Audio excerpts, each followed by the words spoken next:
Reduce population growth has actually improved health. In the developed countries, the big winners are countries that have shrinking populations. I would like to reduce the number of people on the planet because there's too many of us.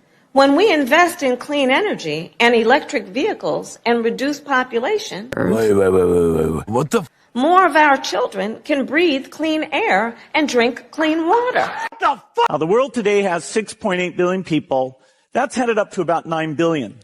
Now, if we do a really great job on new vaccines, healthcare, reproductive health services, we could lower that. We're taking things that are, genetically modified organisms, and we're injecting them in little kids' arms. We just shoot them right into the vein. What the? So in the next 5 to 10 years, for the next pandemic, we'll solve all those problems. You say the next pandemic. There will be another pandemic. Absolutely. We don't know when. History teaches us that the next pandemic is a matter of when, not if.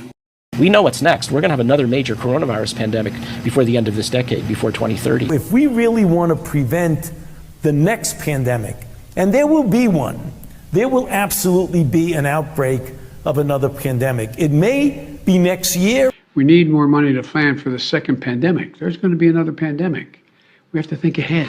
We definitively will have to face other surprises, black swans, as they are called, maybe different kinds of viruses. But also there will be a surprise outbreak. Most of the work we're going to do to be ready for pandemic 2, I call this pandemic 1. No. We just need to mess around. The EPA recently approved an experimental use permit to Oxitec, a biotech company funded by the Bill and Melinda Gates Foundation.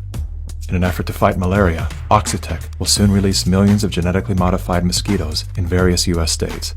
Programs are being developed to allow human immunization via mosquito bite. It was Science magazine that coined the phrase, flying syringes. Just then, by sheer coincidence. Oxford, Massachusetts, and 3 neighboring towns have a reason for concern as mosquitoes carrying a potentially deadly virus called Eastern Equine Encephalitis, or Triple E, infected a resident who is now fighting for his life. We don't want to see another human case of Triple E this year. The rare but dangerous disease can cause swelling in the brain. There's no treatment and anyone can get infected. The death rate is as high as 30%. The city is applying pesticides to reduce the threat of the West Nile virus. To minimize exposure to the pesticide, please go indoors immediately.